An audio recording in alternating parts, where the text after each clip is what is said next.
I don't think it diminishes a fine dining restaurant to stand alongside a taco truck. Oh my God, I just welled up a little.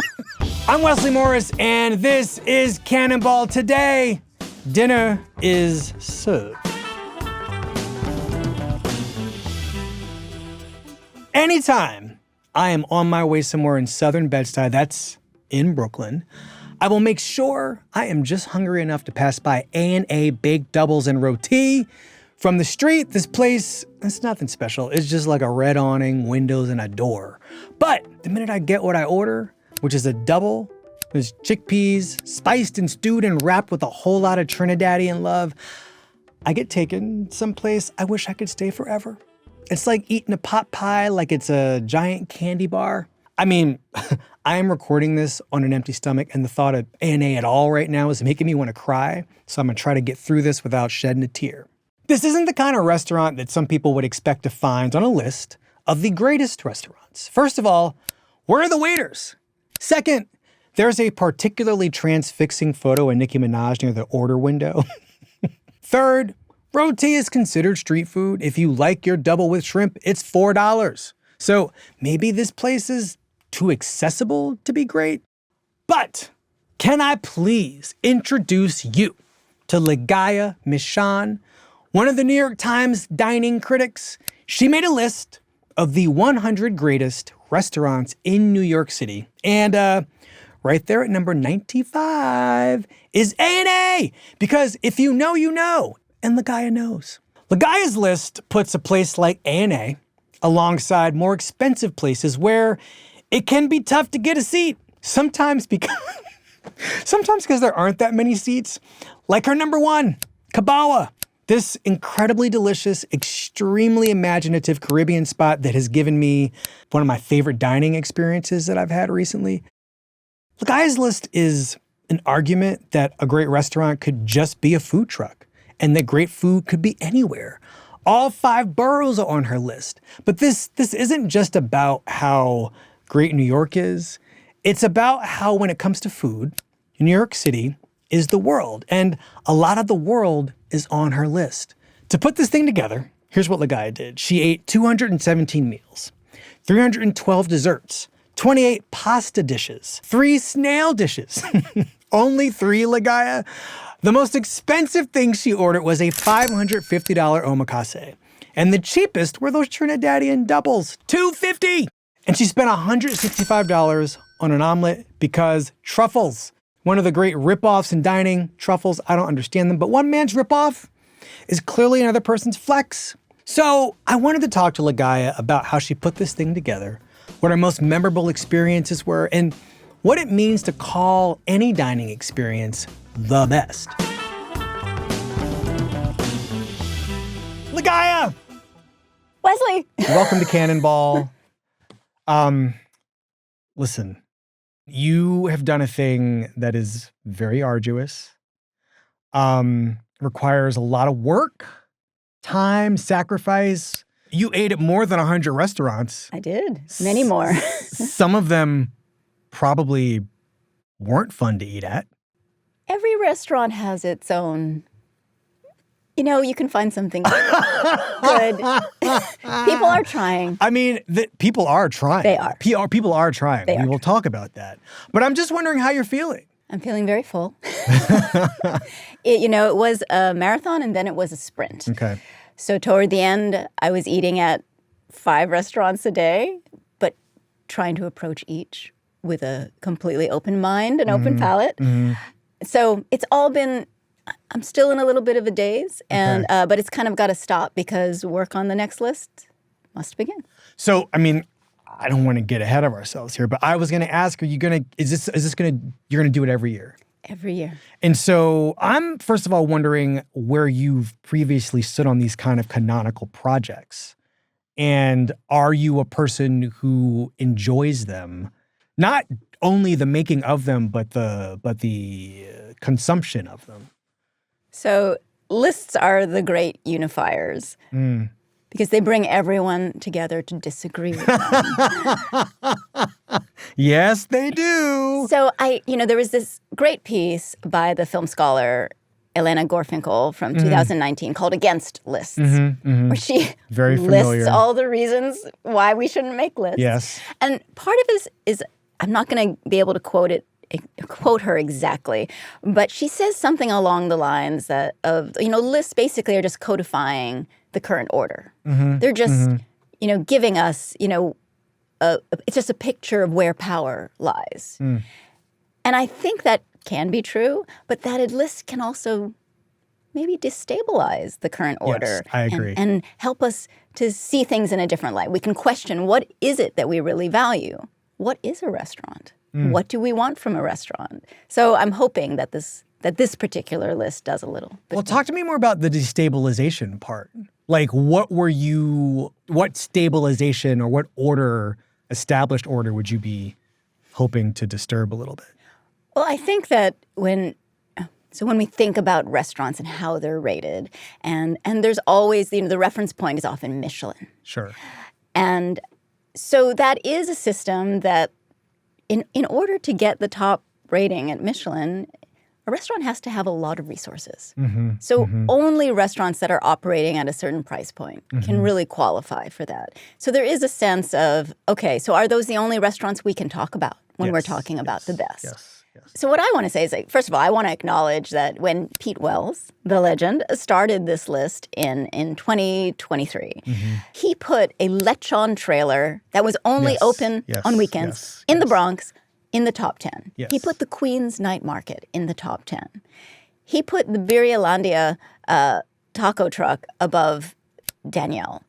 So I think people, have forgotten a little bit that actually every year the list has celebrated a wide range of restaurants.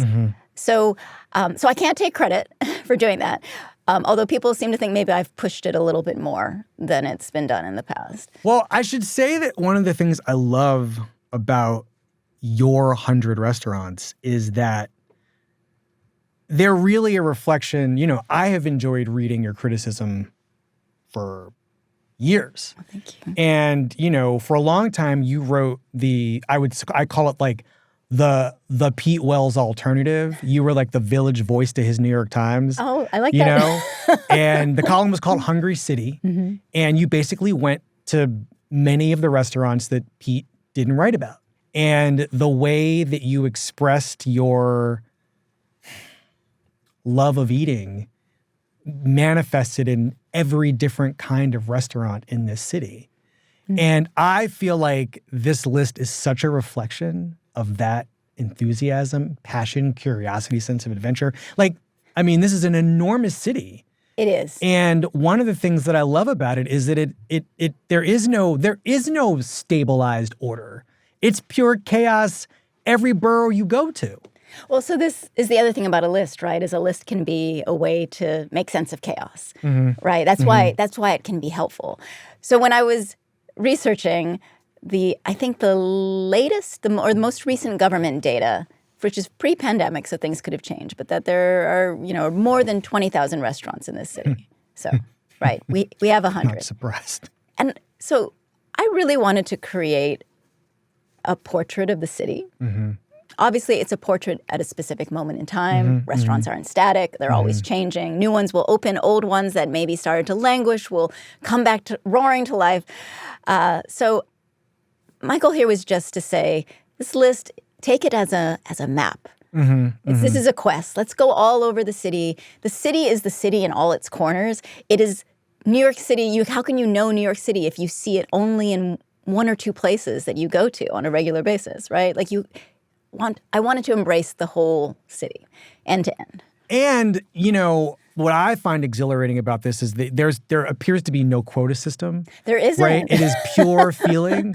So if you love 4 or 5 different Taiwanese restaurants, let's do it. They all go in. Well, I have to say, you step off the subway in Elmhurst, and just all of those Thai restaurants. There were more I could have. Yeah, put let's just on, talk about actually. Elmhurst as a what do we even call this? Like the greatest food court on earth? It's amazing. I think that Elmhurst, Queens, by the way. Yes, for Elmhurst, everybody who doesn't know. Queens, an amazing neighborhood. And then, of course, there's Woodside, Jackson Heights. There's so many. This whole corridor of Queens is just It's insane. phenomenal. It's insane. And you step off the subway and are just walking and you want to enter every storefront. I mean, a lot of these places, it's like a couple people. Like it's like a husband and wife or two sisters. Who just really know what they're doing. And sometimes it's just like Queens is a magical place to just have a food accident, like a happy food accident. Completely. Just by being adventurous. Yes, you could just wander in. Also, there's the walk into a Thai grocery and just buy pre-made things.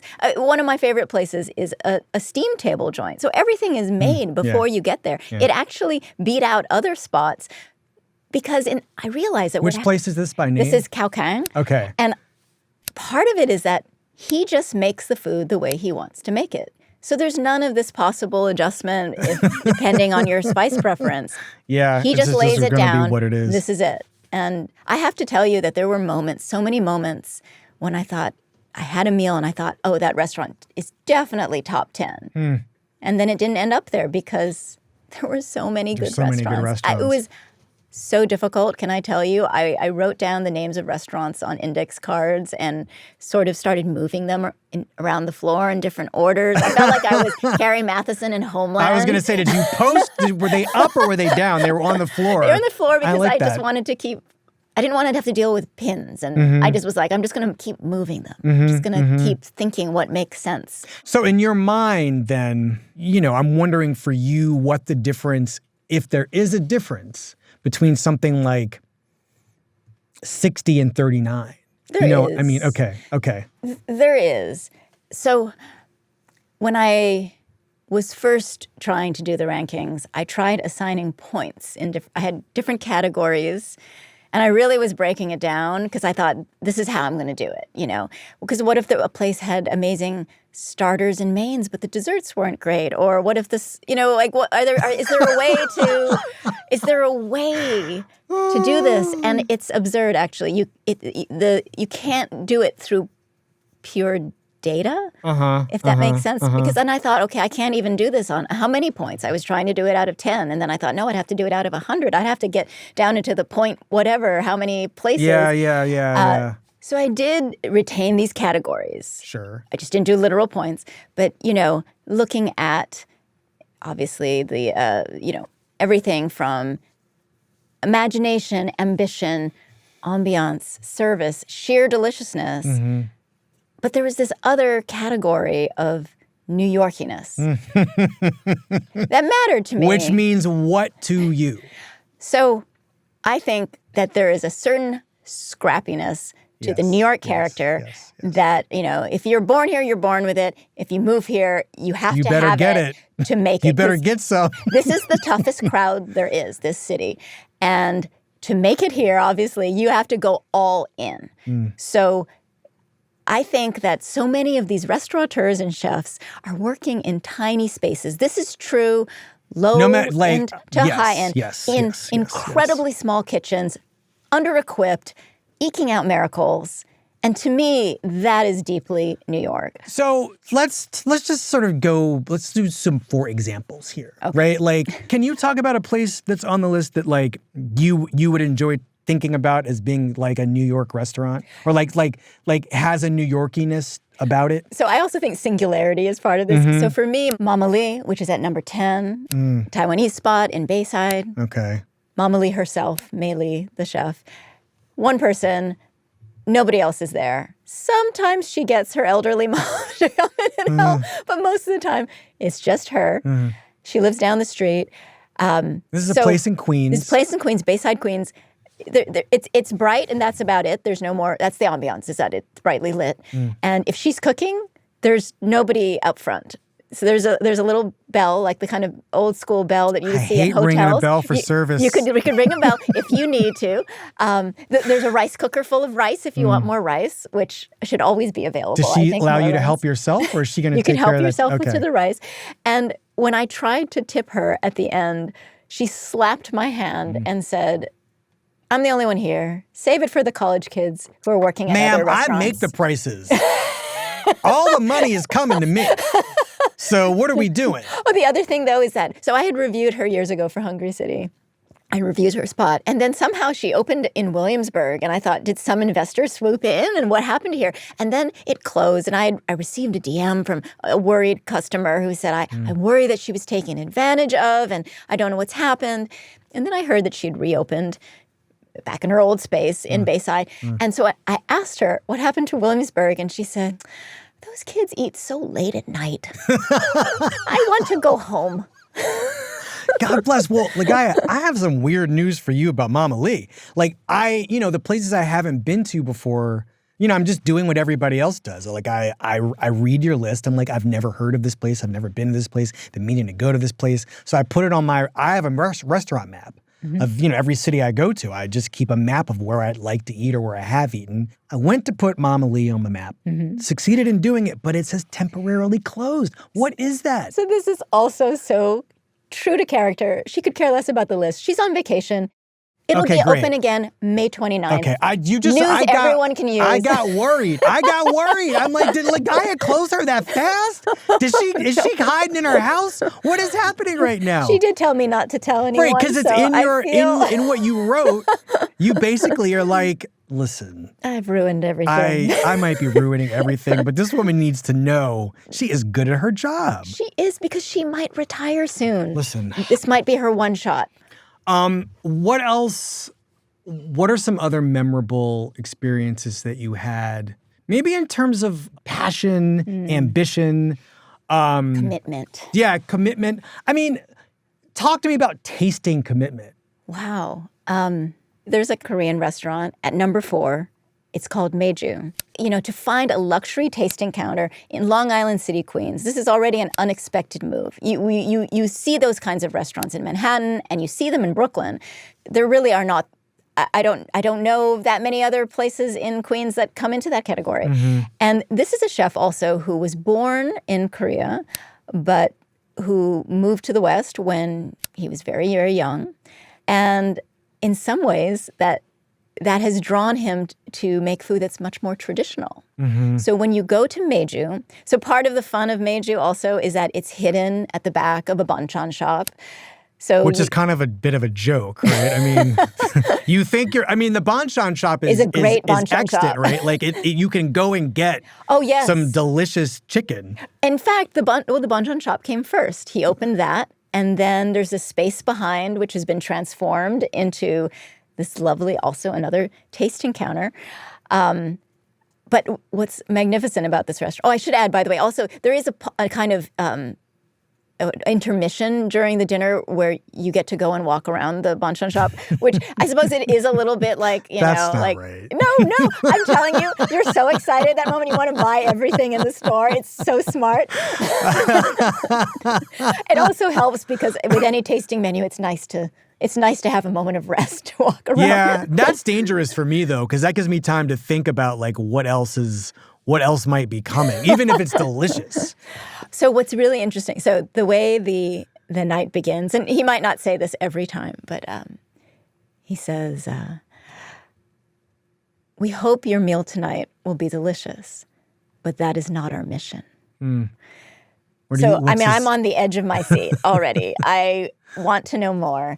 So the restaurant is devoted to fermentation, the ancient Korean craft of it, which was really intended historically, in what was historically a poor country, not to extract or maximize flavor, but to turn food into medicine, to make it something that heals you.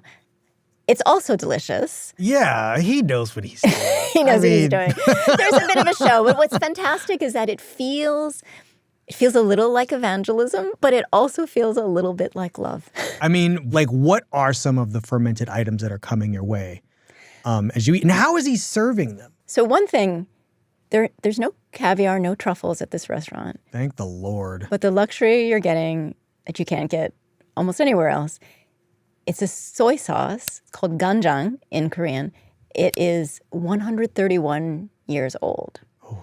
So this was a soy sauce that started fermenting, I think just a few years after Korea got its first electric light bulb. So this is predating, airplanes, mass refrigeration, the theory of relativity.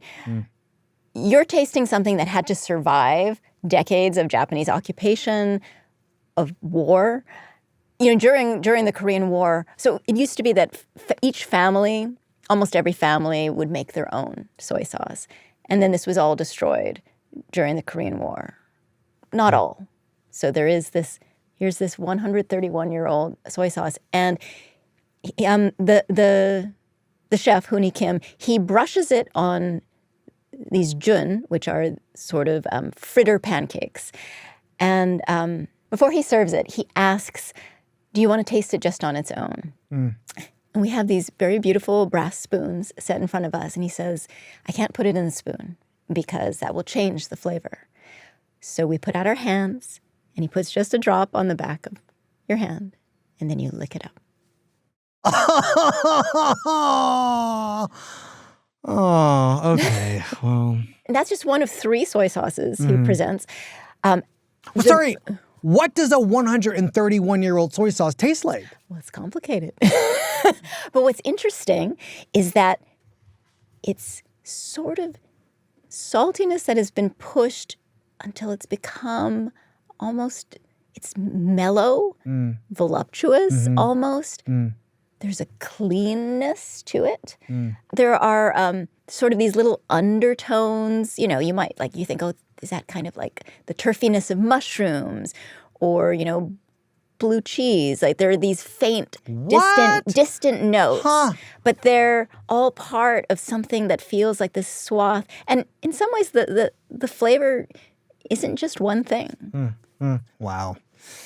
Sign me up. You should go. I'm coming. Yes. Were you surprised by, I guess, let's just talk about the list. So the number 1 restaurant on your list is Kabawa. Yes. On a tiny little street called Extra Place.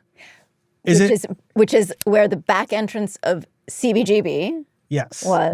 Yes. So you've got this this rock and roll landmark essentially. And now it's now it's this great Caribbean restaurant that has so many other things on its mind in terms of what Caribbean cooking can do, look like, be. Can you talk to me about your experience of going to Kabawa? This restaurant was not, it had maybe just opened when the list came out last year or hadn't opened yet?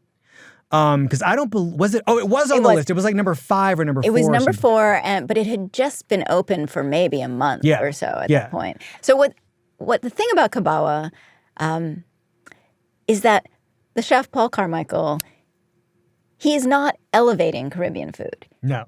He sees it, he knows it, he honors it, he shows us what its possibilities are, and he brings his own artistry and vision to it. So essentially, he is treating it like any other cuisine. All these other cuisines we take for granted that chefs can put their own imprint on them and find ways to say something new within a traditional cuisine.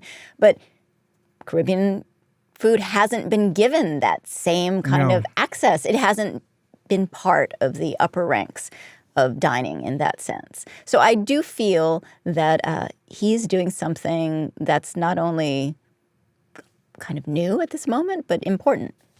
And it's a special place in terms of, if you're familiar with a lot of the dishes on this menu, the places he takes it are extraordinary and they're very surprising. Well, like the pepper shrimp, right? Yeah. Well, I don't even know if I had that one of the nights I went. So I went with a friend of mine who grew up in Jamaica, and she was slightly puzzled because the shrimp are raw. Yes. And they have this, they have this red powder. It's sorrel powder, and the Scotch bonnets. I did have these. Are cooked down into these. There are these little dots of Scotch bonnet emulsion. And I remember so hot and gorgeously hot, and it's just a completely new approach to a dish that still captures its essence while tasting completely different.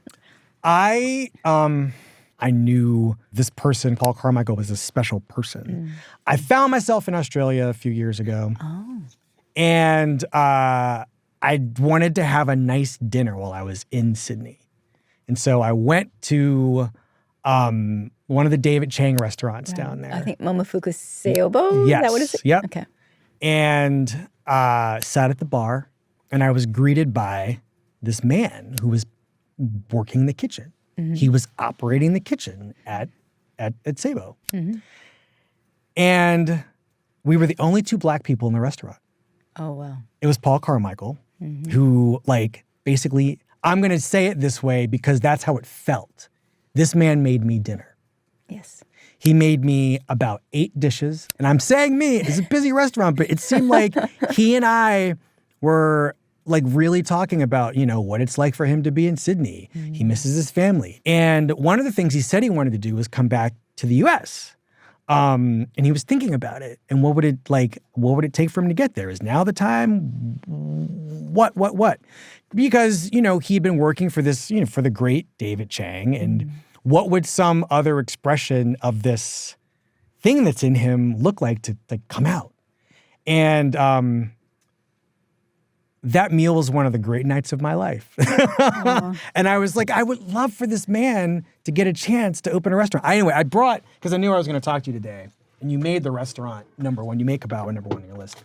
I keep the menu from that meal in a frame in my kitchen. That's incredible. This is what he cooked for me that night.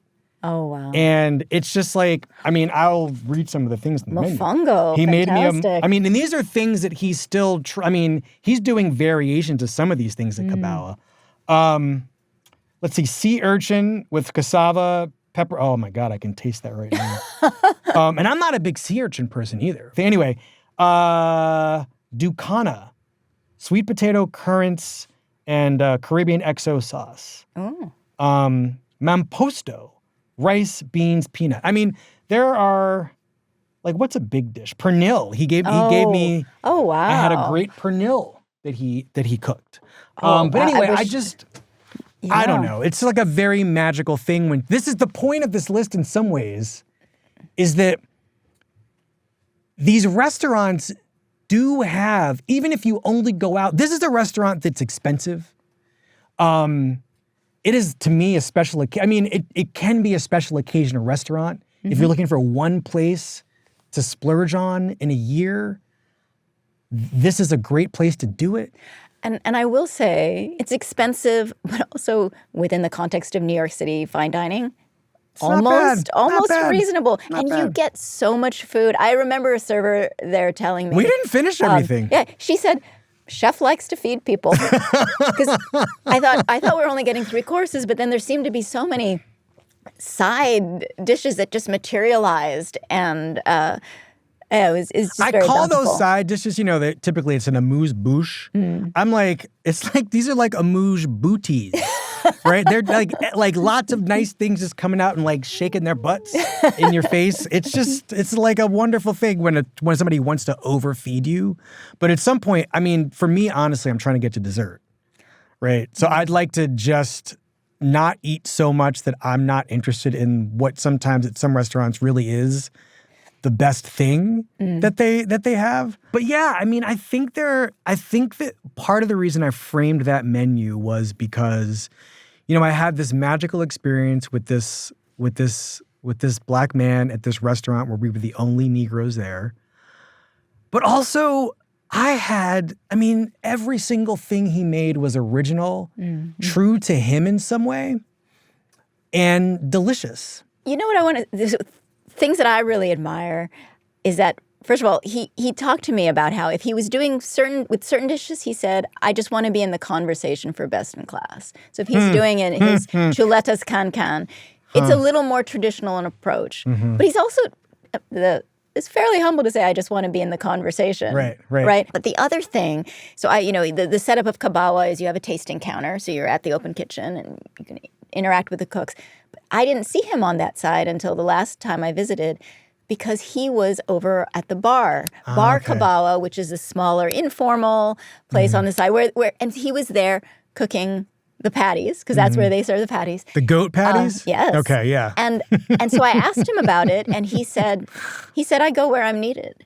It stood out to me, certainly. But it also said to me that he values those goat patties as much as he does the tasting menu. Those need to be as on point. Yes. And so if that's the place where if there's whatever, like, they need him because those need to be, so essentially the small joys matter too. Okay, I mean, I think I want to think about how we're talking about this list and like maybe expand outward a little bit. And also thinking about like how people are responding to it. You know, we're talking about this list. We're talking about like some of the wonderful things that happened to you while you were compiling it, experiencing these restaurants, like things I loved eating at some of these places that you went to, things I'm excited to go to myself. But, you know, there are people out there who experience this with a lot of opprobrium in their hearts. Passion. Sure, you can be nice about it. I'm gonna say some bullshit. And I think that some of what the power of this list is, and we talked about its ability to destabilize, you know, a way that we think about restaurants operating and what a restaurant is. But there are people out there who think if you aren't going into credit card debt to eat a meal, then you didn't eat at a restaurant. So I just want to read you this comment from Amy F. Sorry, this list is nuts. So many of these are counter or takeout joints.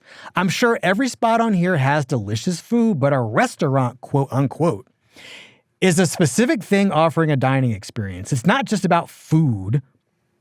Thank you, Amy. Would rather these kinds of lists be broken up into different categories, allowing for fine dining ranked among its contemporaries and casual gems ranked among its peers as well, instead of mashing everything together. Can you take this person to school? Well, I understand Amy's concerns. Don't you dare try to customer service me right now.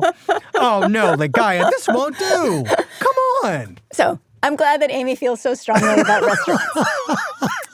And are you a mother? You're a mother. I am definitely a mom.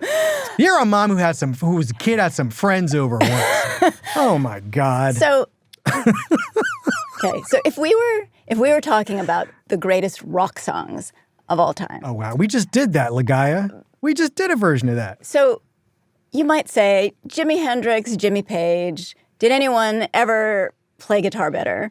But then there's also the punk who can only bash out 3 chords, but writes the song you remember your whole life. Oh, so we're going back to Extra Place now. We are. Okay. So everything is connected. Yes, yes, ma'am. So I don't think it diminishes a fine dining restaurant to stand alongside a taco truck. Nothing is being taken away. Oh my God, I just welled up a little bit. So it is possible that the dumplings that you eat on the street corner are more perfect in what they are and are delivered to you with more warmth than you might find at a tasting counter where the food doesn't hit all its marks and the ambiance is a little chilly. So each restaurant, I think, needs to be taken on its own terms. That's the best that we can do as critics. You approach a restaurant on its own terms. What is it trying to achieve? Does it achieve it? Is it a good thing to achieve what they want? And so that's where these crazy rankings, that's where it comes from, is thinking about each restaurant at its level and what it's able to do. It just would be absurd to have a list of the best restaurants in the city be only restaurants that the vast majority of New Yorkers could never afford to go to.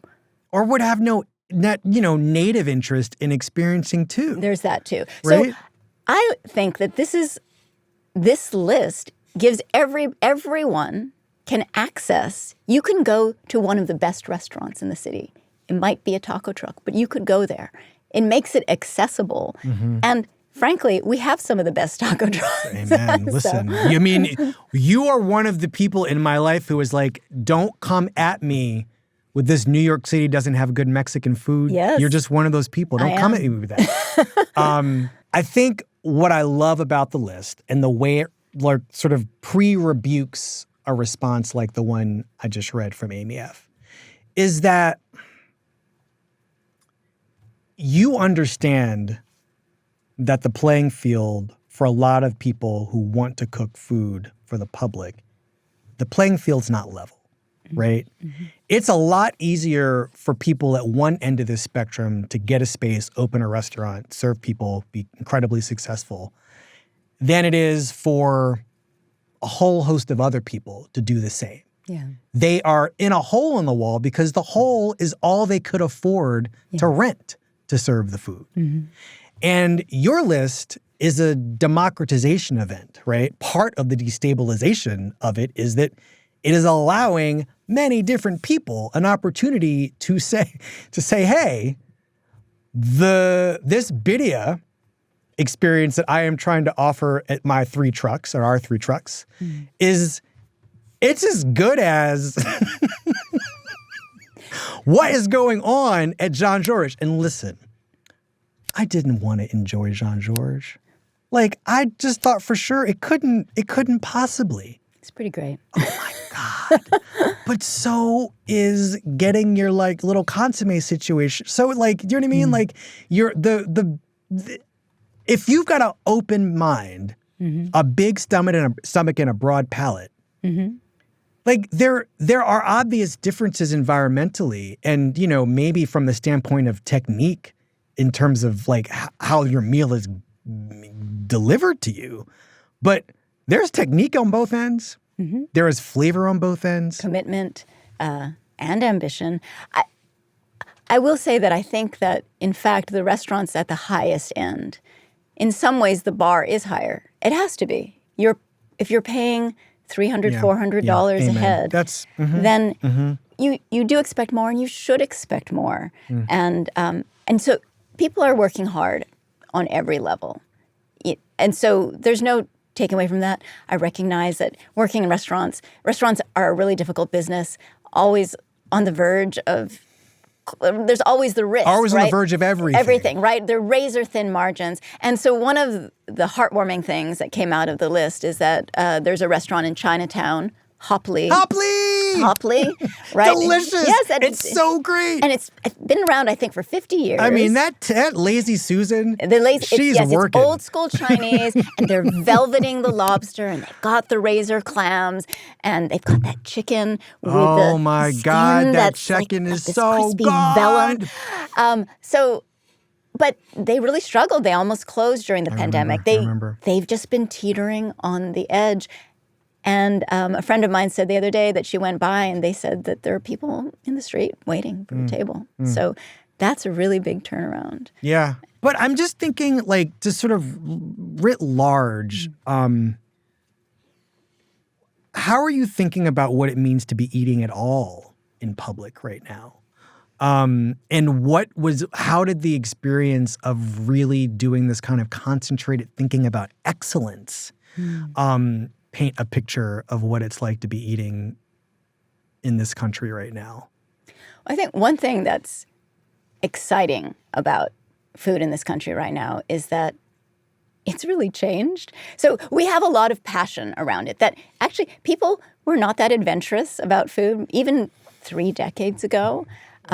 There's been a sea change in the country. So now we have the point where there are lots of people on social media making quick videos and giving boosts to little places. And I love that. I think there's room for many different ways of talking about food and getting people excited about food. And so that's all very exciting. I think that the thing that I worry about in eating out now is I think there's a chainification happening and a big money-ification, if that's a thing. You know, that where you used to have lots of little restaurants, so independent, really different, interesting, doing things their own way, that maybe there's a kind of push towards sameness. I mean, Williamsburg, just to pick a neighborhood, the chains have come. And they are really going ham in parts of Williamsburg. Yeah, it's hard. But even in places, so in Chinatown, there's a sort of there's been a sort of takeover by boba shops where a lot of boba shops are coming in and displacing older businesses that so there may be more boba shops than Chinatown needs. And some of it is, money from outside investors bringing these places in. And then some people have noticed that some of this might be even happening in places like Astoria, Queens, where you'll find a cafe that's sort of pan-Arab. It doesn't seem to be specific to one country. And it's possible that there's Dubai money coming in. Oh, wow. Okay. So it's all interesting. Yeah. So big money can be coming from many different places, and it can manifest in different ways. And it's interesting, but I hope we can also protect right. But spots. I feel like okay, so that's sort of a macro trend. But then there are like these then there's the actual experience of what it's like to be going out in restaurants and the experiences of, the way certain decor now, or at some point, and I think it's changed. I think we're sort of post-Instagram in restaurants. Do you think already? I think that a lot of new places have changed their lighting so that, to be anti-Instagram. Yeah. So everything has a shadow. It's a little more, it's a little dimmer in a lot of restaurants now. Dimness is in right now, for sure. I think things are really dark. and often you'll get one. There's a lamp that's particularly in right now. I can't remember that the little, name of it. That's a little the little slender umbrella one. Yes. that you can tap. And you can actually adjust it and accidentally blind yourself. Yes. Suddenly it's too bright. And then the waiters are knocking them on the floor though too. Servers are definitely oops, I just turned around and knocked over your lamp. Sorry about that. Oh, that's an interesting idea that maybe there could be a resistance to that. I sort of like that. It feels to me like these restaurants are a little bit tired of seeing shitty pictures of their food show up on people's Instagram feeds, right? Because it's not like you're sending a professional photographer to take these pictures. This is Jen from down the hall. What? Our pictures aren't good. Well, these pictures are making you, have you ever looked at one of the Google review, you look at the photos attached to these restaurants on Google, and they make you not want to go to the restaurant, even one of the top places. So I wonder, though, if there's another side to this, which is obviously when we take photos, first of all, we're not eating the dish at the moment it comes, when it's perfect, when it's at its perfect temperature. No. But we're also not in the moment. There are times when it's such a relief to not take a photo, to just go to a restaurant and to just eat. And also for the food, not necessarily to be the center of attention. It's good. Oh, that's a good point. But why is it now we go out and everything becomes, so this is the other thing. I think there's been a terrible loss of spontaneity. First of all, it's impossible to get reservations. Okay. It requires it requires a whole battle plan. And then you approach the restaurant itself, you research. Well, maybe not everybody does this, but I feel like a lot of what I'm seeing is, okay, you go to the restaurant, you've done your research, you know which dishes are the ones you're supposed to get. Now, my feeling on this, by the way, is that if a restaurant is open at any hour that it chooses to be open, and anything that's on its menu should be good.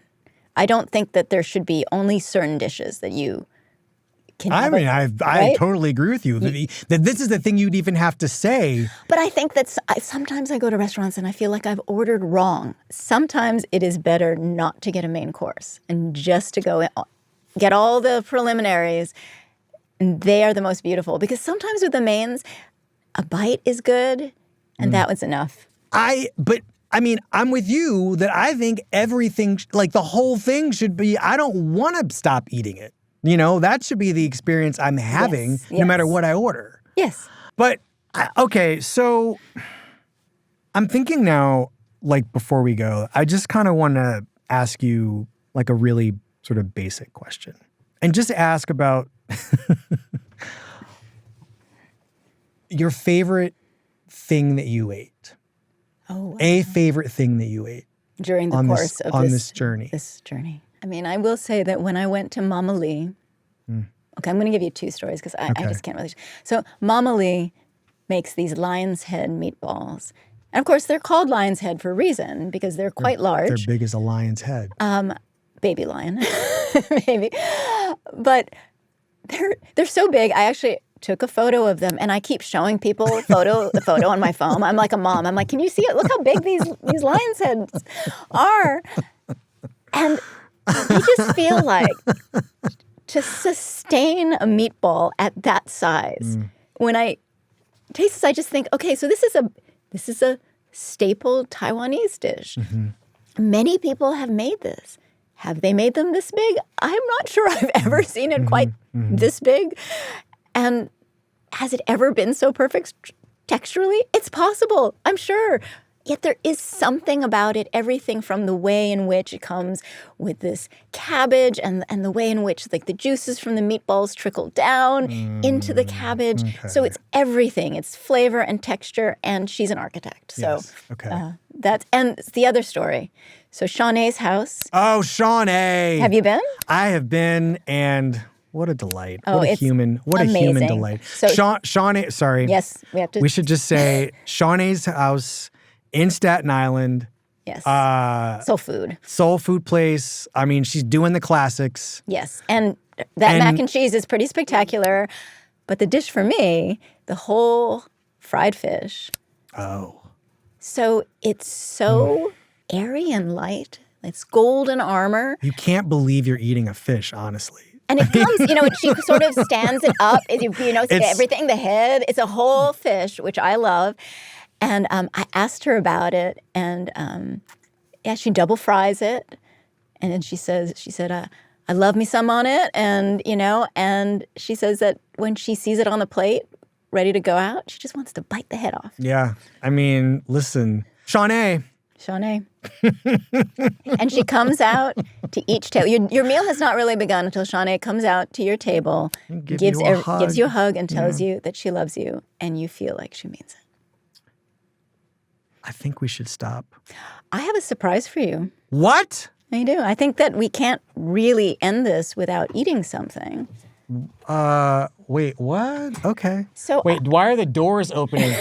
Oh my God. What's happening? I don't like surprises. But you this like is a sneak attack. But you like what is going on? You like Is dessert. that why Austin really left? Did Austin leave to bring in food? He's so credible. All right, so what is happening right now? Well, I know that you don't like chocolate, or are exiled from the world of chocolate. I am banned from chocolate. So, but this is dessert, since you like dessert. I do like dessert. Have you ever been to Lycée? No. So there are no bakeries on the list because, so in terms of what is and isn't a restaurant, we did decide it had to be a hot, savory meal. Yes. I mean, it can serve dessert, but it can't just be dessert. That was what I'm open to I'm rethinking. open, but I mean, you had to draw a line somewhere. So, but if bakeries could be, if a patisserie could be on this list, this one deserves a higher ranking. It is all the way over 44 East 21st Street. So that's like... Is that Flatiron or that's beyond? Flatiron. So it's in the Flatiron. That's early Flatiron. Early Flatiron. And the chef is Korean, trained in Paris. So this is all the highest level of French pastry, but with a Korean palate and with Korean ingredients and touches. Would you like to see? Yeah, of course. Shall we take a look? I mean, how about we all take a look? And let's see. I don't want to... Oh! Okay, this is a little corn. So okay. So this is one of the interesting things is that we think of corn as something. I mean, in the West, right? It's a savory ingredient, but in Asia, it is often. It is often. Here's what I'm going to do. Appears in a dessert. Hey, everybody! It's beautiful. It's beautiful. It's a corn. It's a corn. It's a corn. So this is the whole thing, of course, in Paris at patisseries, seeing how perfectly you can imitate life in these different shapes. But I'm so curious to hear what you think. All right. Ooh.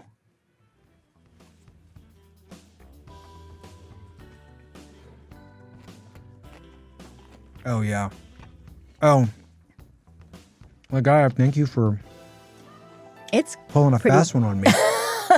well, thank you for having me. Y'all are bad. Thank you, Ligaya. And we're still going to go out to dinner. I mean, just, ring my bat phone. I'm Commissioner Gordon, by the way. I'm not Batman. Got it. All right, thank you. Thank This you. is great. Yay.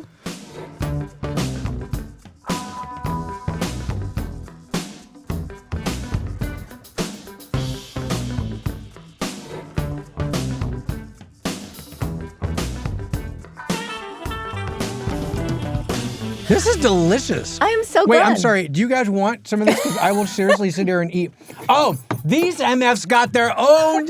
They got their own. I gave them the rundown because everything. God bless. Everything at Lise Treats for everybody. is great. Do you guys? Does everybody? Okay, everybody's getting. Because I'm going to finish this. Fantastic. So speak now.